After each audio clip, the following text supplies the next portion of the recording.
Welcome to Channel 17, the Town of Colonie Government Channel.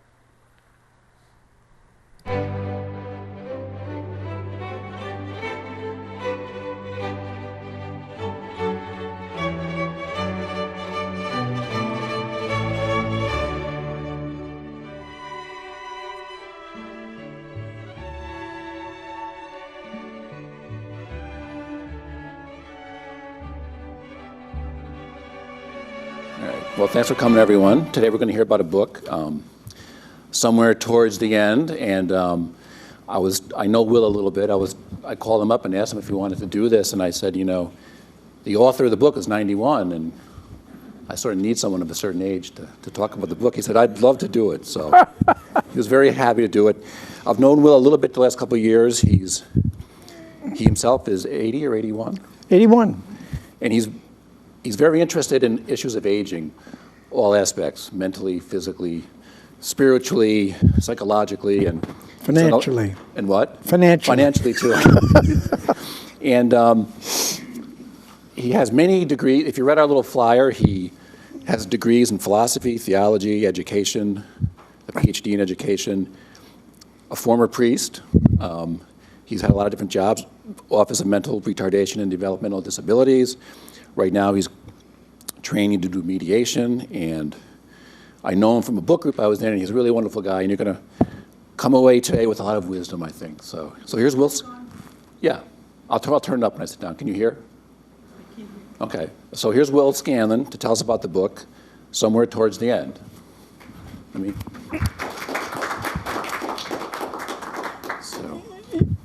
I hope you can hear me. I usually don't like to use a microphone because I can usually talk loud enough, but I'll use the microphone. Can everybody hear all right? Okay. Now, I've been to thousands of groups over my life, and they frequently have icebreakers, which I hate.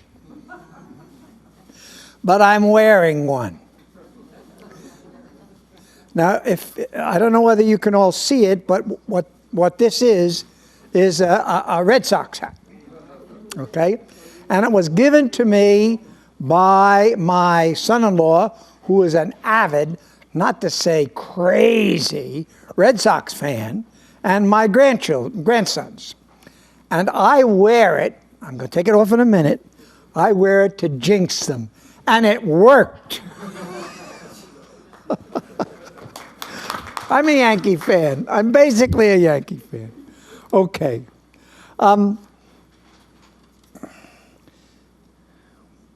My wife and my friends tell me that I'm very linear.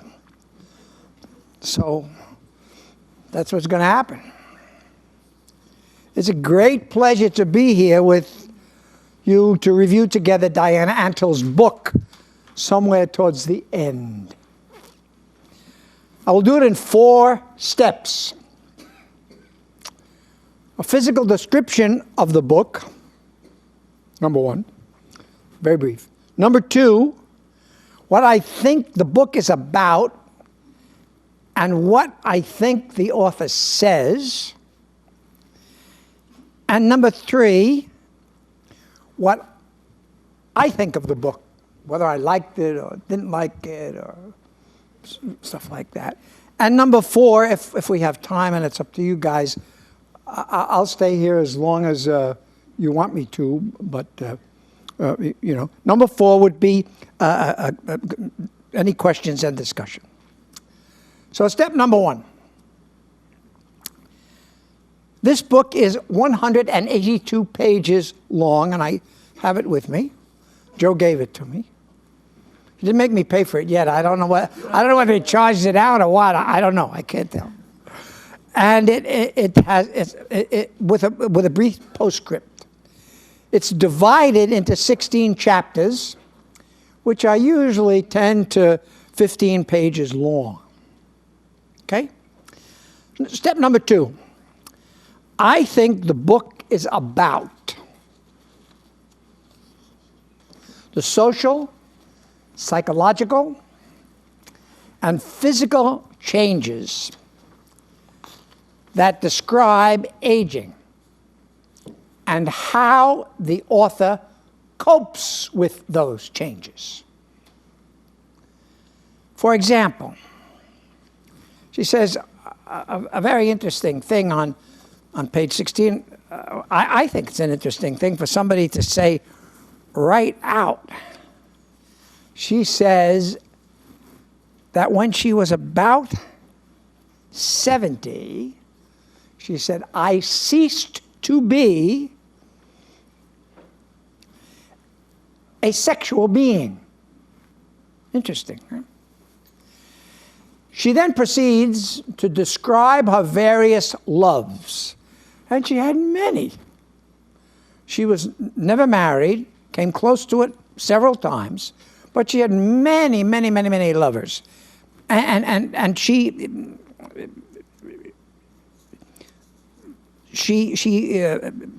describes them in a way that is gentle and warm and elegant and sometimes funny and never pornographic. So it was a delight to read in the several pages of the book about her love affairs. Just delightful, just absolutely delightful. For me, the most interesting chapter was chapter 4. So we've gotten along pretty good already. We're on the 4th chapter. Here are some quotes from it. Now, I'm going to just, I didn't bring my watch, so I'll watch as carefully as I can. I don't want to make you all crazy by keeping you here longer than you want to be, but we'll look at it. Here are some quotes.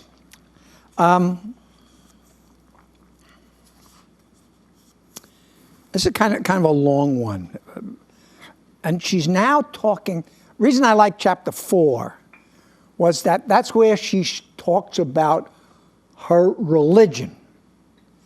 Because most of us, as we get towards the end, lean very hard on religion for support.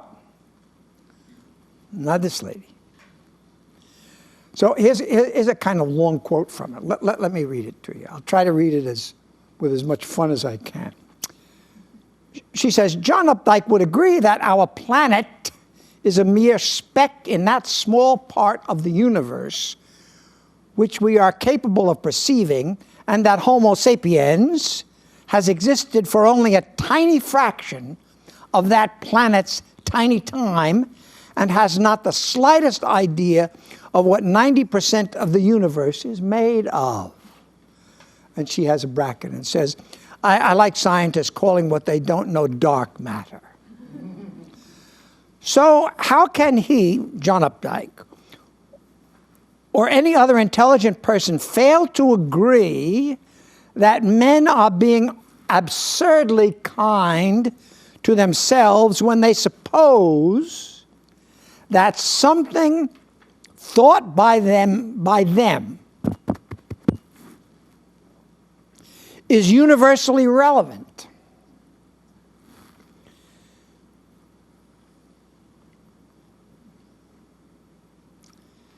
Those religious people who believe in one God do seem to see him as universal, not as local to the earth.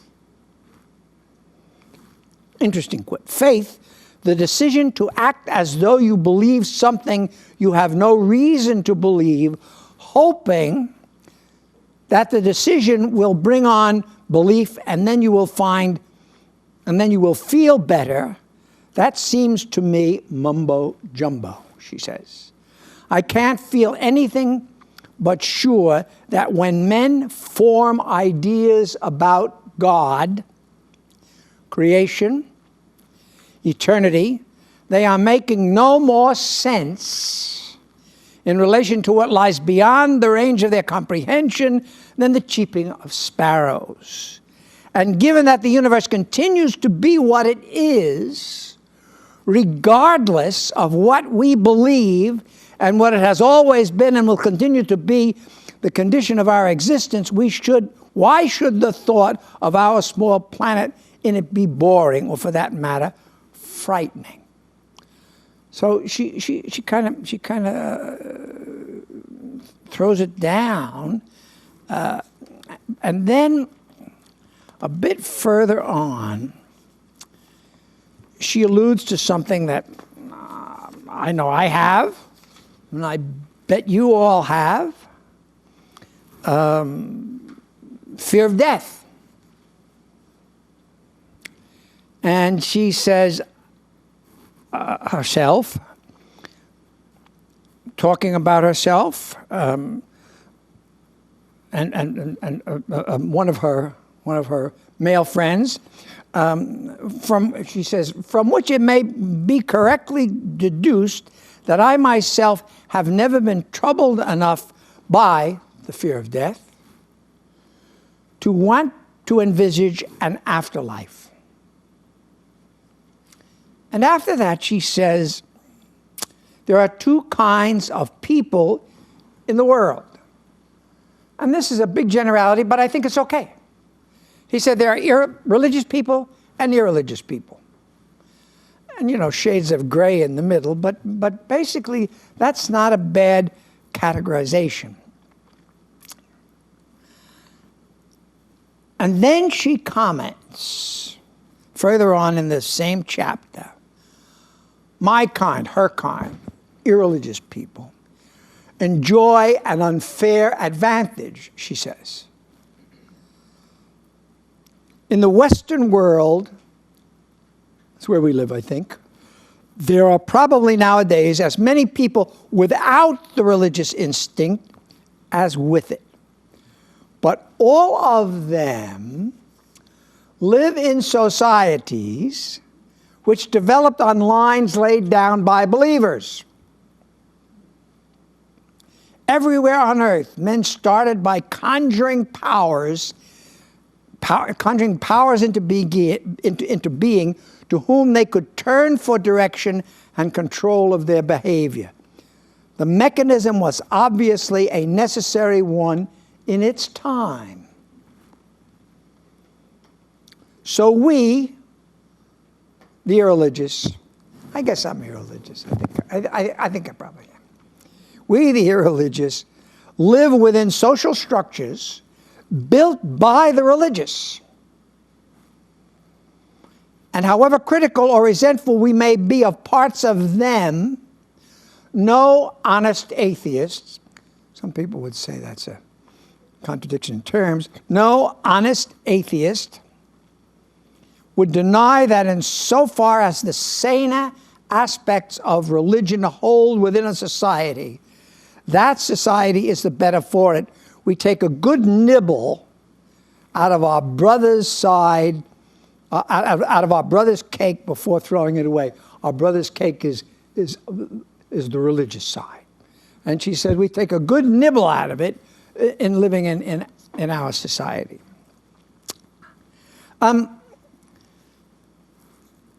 Diana, I never know whether I keep calling her the author or Diana. Everybody hear me all right?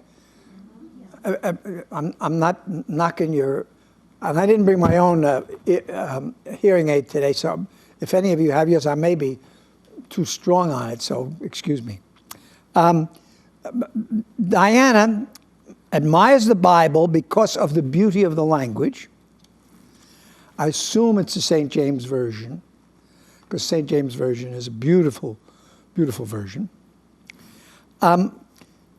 And because the Bible stories bring back childhood memories that when she was young, her family read to her these lovely childhood stories. However, it didn't move her to be religious. Her love of the Bible, her admiration for the Bible, and the happiness that she had with the stories that are in the Bible. So she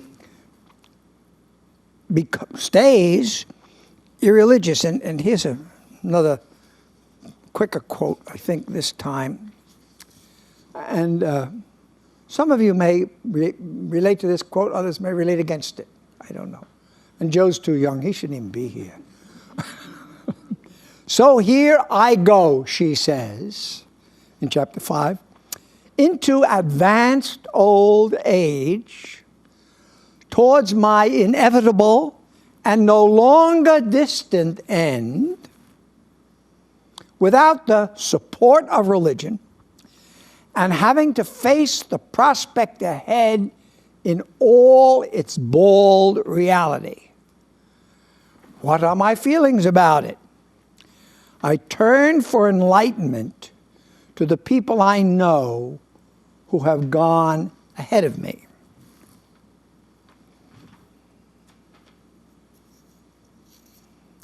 She then gives, I'm doing pretty good, I think. She then gives examples of people she knew who have died and how she related to their dying. From these experiences, Diana tells us, and I quote again, I hope you forgive me for these quotes, but I just don't think we should review the book of an author without dealing with the author's words as much as we can. From these experiences, Diana tells us this, quite boldly. I am not afraid of death, her mother said when her mother was dying. My mother said this and showed that she really was less afraid than many people by the calm way she discussed what would happen when she was gone. I believe the same is true for myself, she says. But there are words that follow the statement so often that they have become a cliche. It's dying that I'm afraid of. Me too. When dying is actually in sight, these words become shockingly true. My mother was not afraid of being dead, but when an attack of angina made her unable to breathe, she was very frightened indeed. I was not afraid of her being dead, but I was terrified at the process of her dying. Just a little aside from my own experience, and this is not part of it.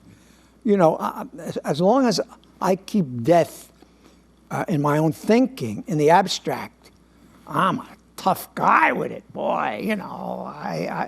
But boy, when my blood pressure goes up, or if my PSA goes up, or if I have difficulty breathing, I'm not a tough guy anymore. Pardon me? You feel like what? When your PSA goes up, you feel like... I'm not a tough guy anymore. Oh. I get frightened, you know, because you know, it's towards those things are telling me it's somewhere towards the end.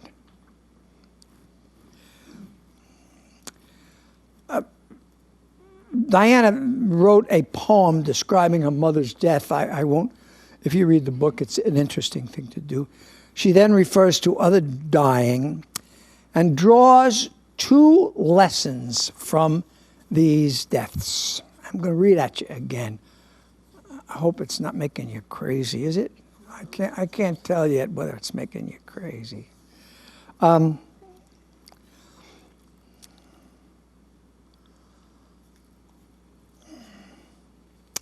So she says, she's been talking about how her family is long-lived.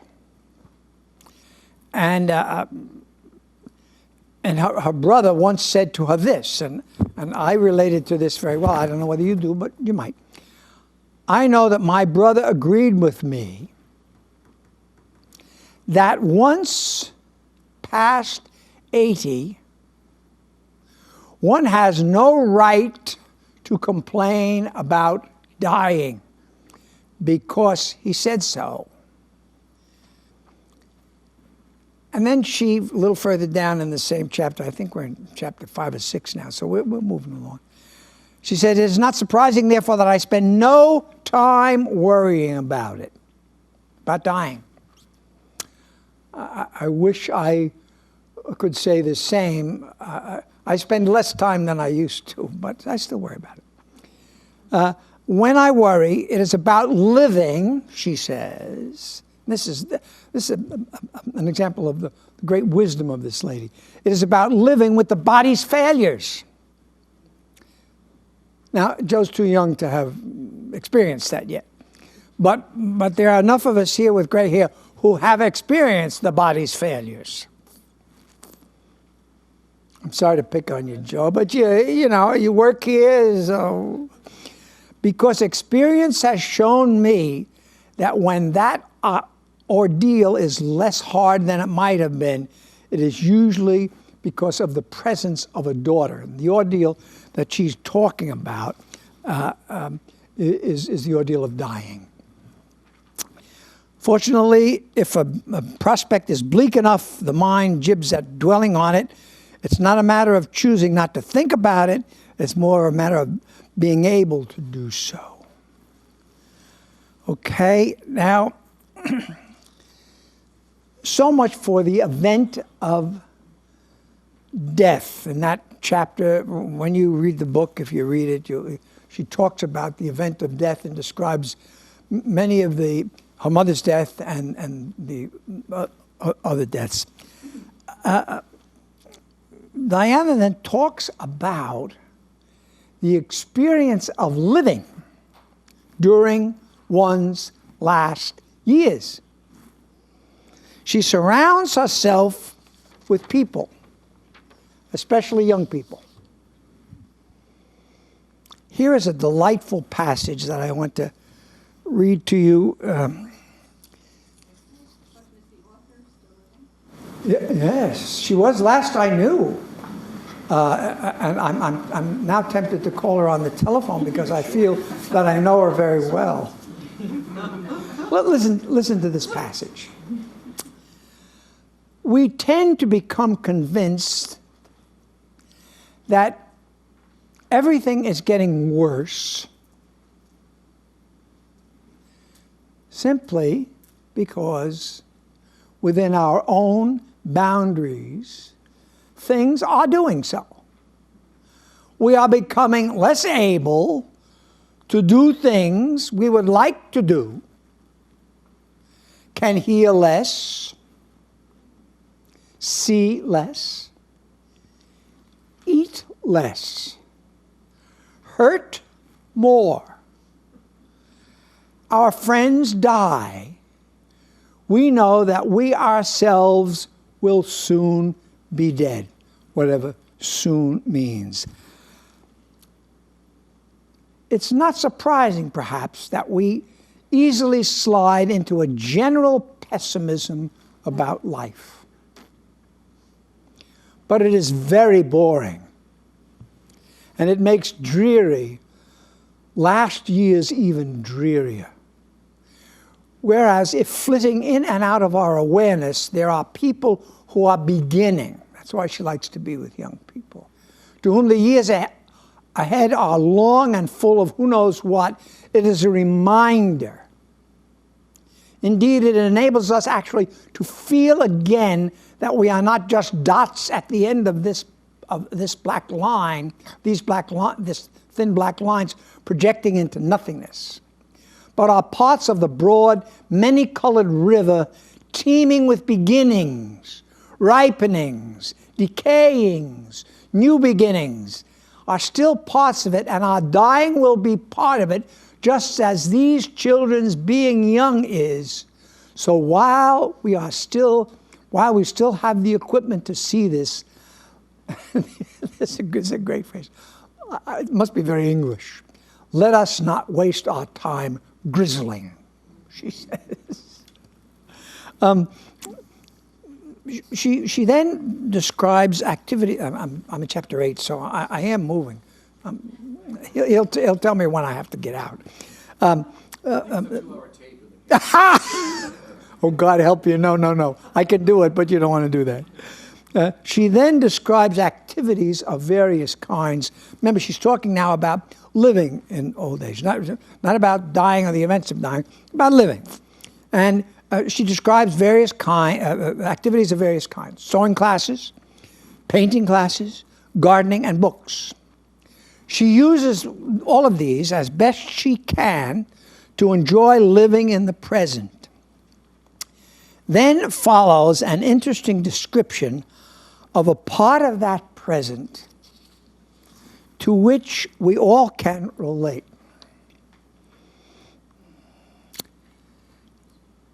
As walking becomes too painful, and it does after a while, we'll talk about it, driving the car becomes the main way to retain what she calls normalcy. Here is an insightful passage as to why walking becomes so difficult. I have to find it. I'll find it.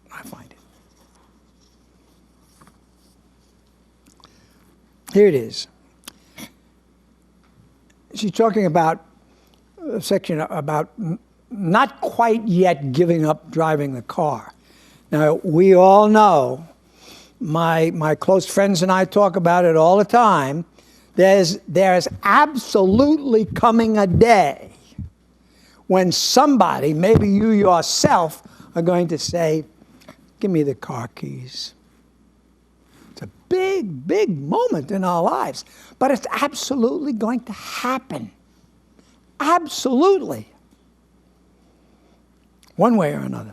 So this is what she says about why that is. When I turned 82, I remembered the resolution I had made, and I did start thinking about whether or not I should give up my car. But all I could see was that while walking more than a quarter of a mile had become impossible, my driving showed no sign of being any different from what it always had been. Therefore, I decided, no, not quite yet. By now, 6 years on, I probably ought to think again. My legs have almost given out, and I am hard put to walk 100 yards. It started with painful feet.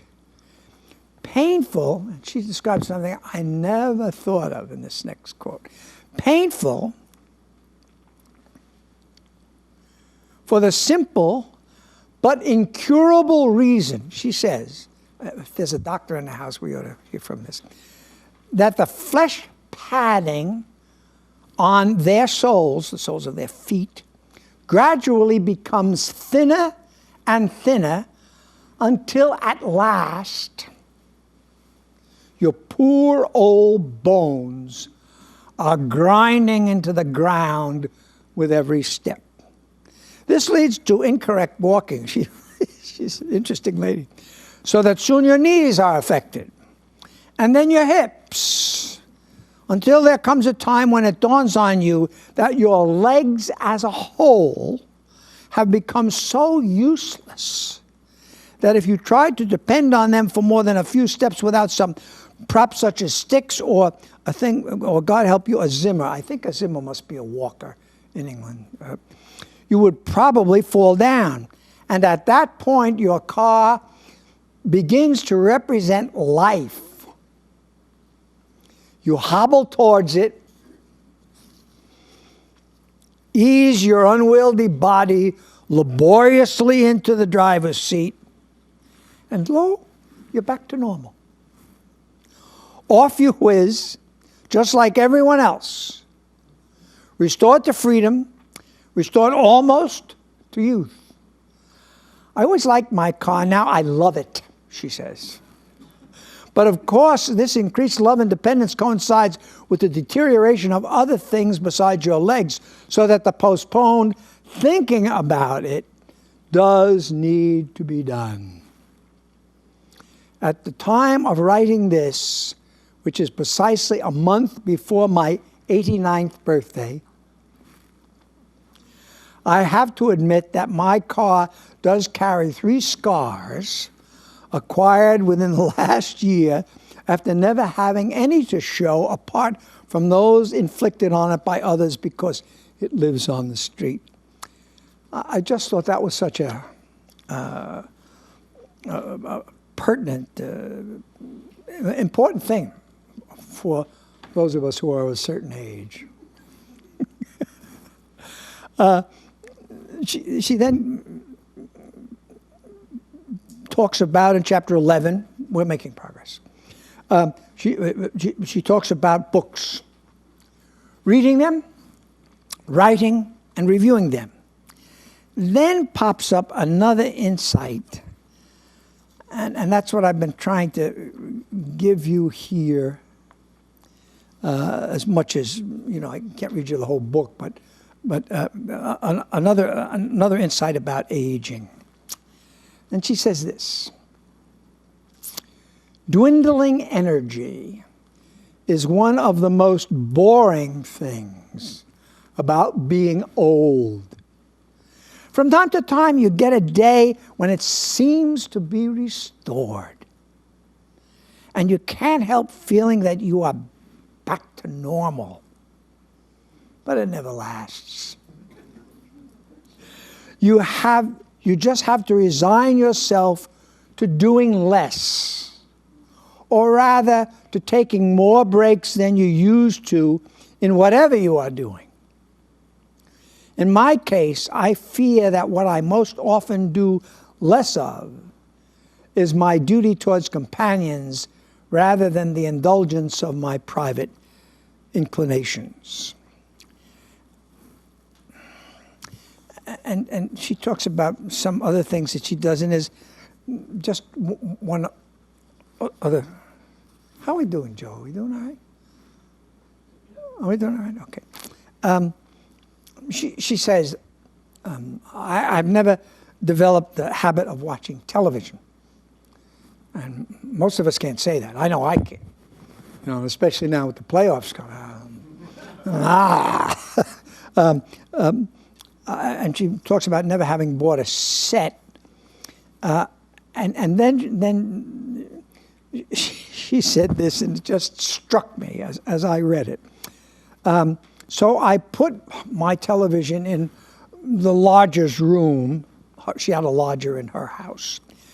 And in that room now, Barry's, it still is, or rather its successor is, he has replaced it several times.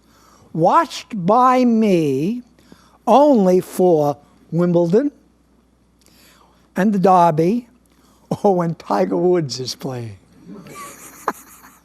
I used to watch the Grand National too, but no longer can bear to do so because of horses being killed.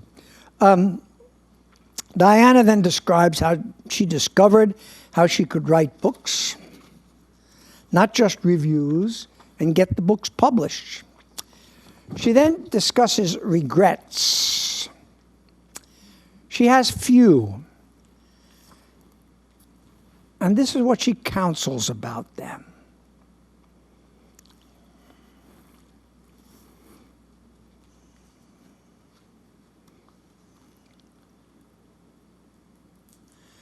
She counsels that there is no point to having regrets, especially as you get older, because in most cases, there's not much you can do about it. In chapter 15, out of 16, Deanna talks about what she calls luck. And she says, a lot of what we have is really what we're able to do is really luck. We're lucky we live in the United States of America. Maybe we're lucky we live in New York State. Luck is a great is of great importance to whatever we have to do. And she says interesting things about that. And She begins the last chapter. We got to it. I promised you we wouldn't. We did. She begins the last chapter with these words. One doesn't necessarily have to end a book about being old with a whimper, but it is impossible to end it with a bang. And she says, but most lives are a matter of ups and downs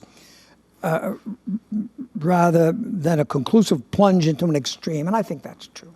I find it in my own life. Some days I'm very good, other days I'm not so good. Some days things are going fine, other days they don't go so good. It's ups and downs. Now, I don't, let me see what else I have here. I think, there are a couple of interesting things I'd just pull out for you. She's talking about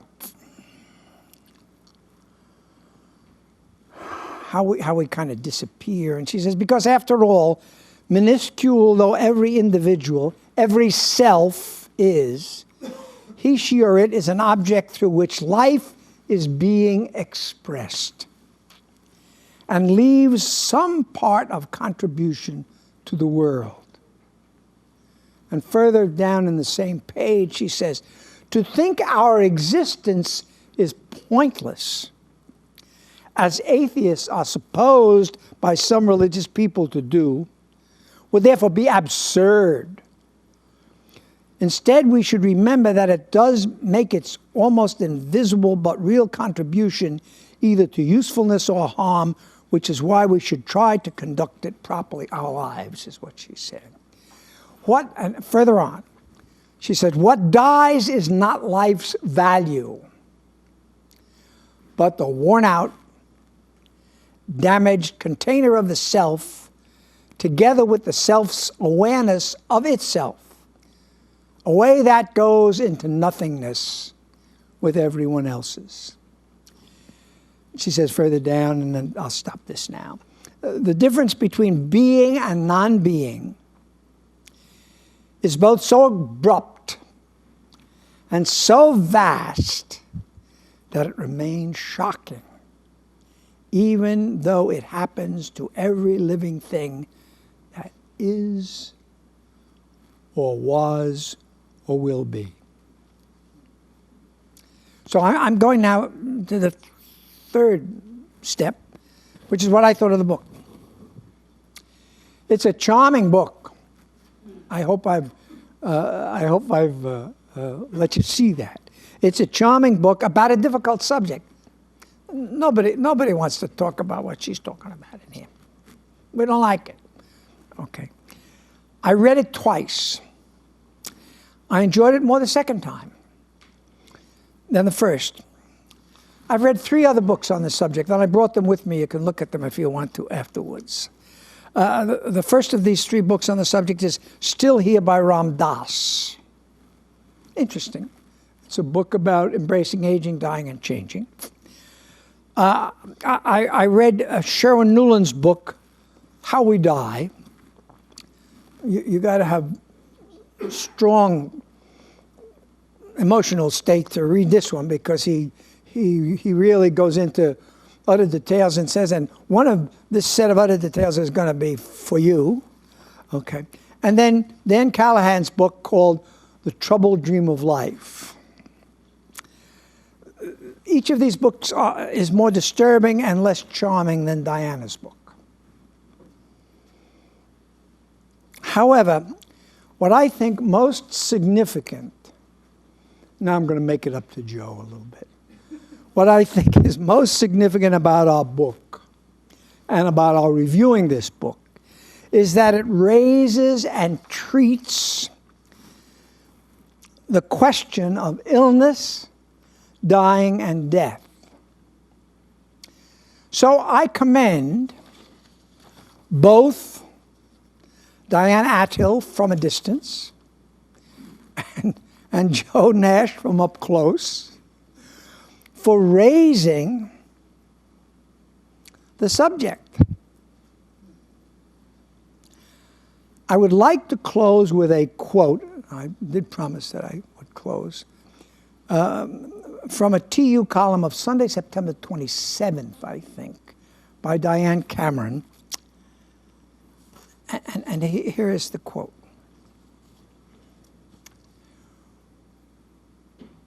And she's talking about, the title of her article is Rational Talk About Medical Rationing. And I won't read you the whole thing, but, pardon me? Rational Talk About Medical Rationing. And this is what she says.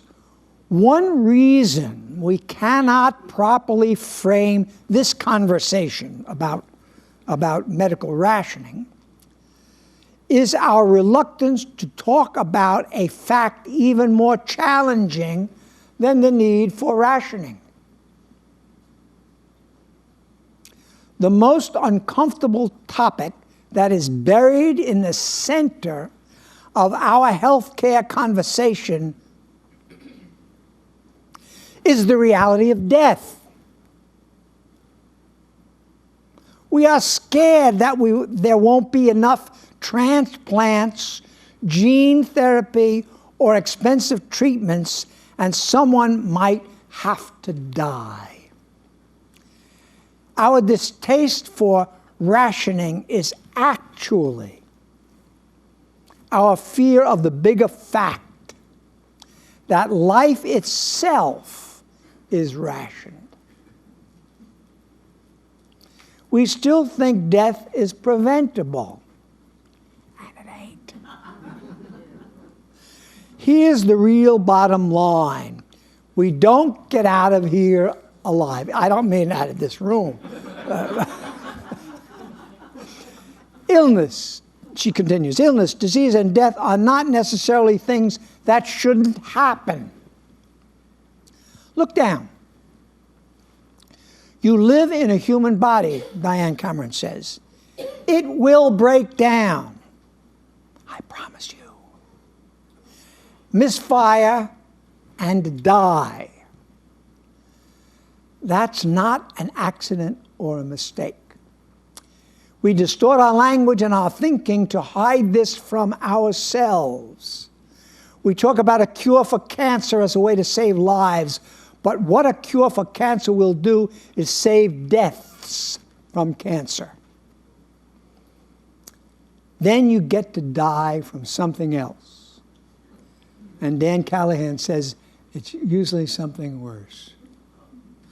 Then we are so uncomfortable with death that we can't think clearly.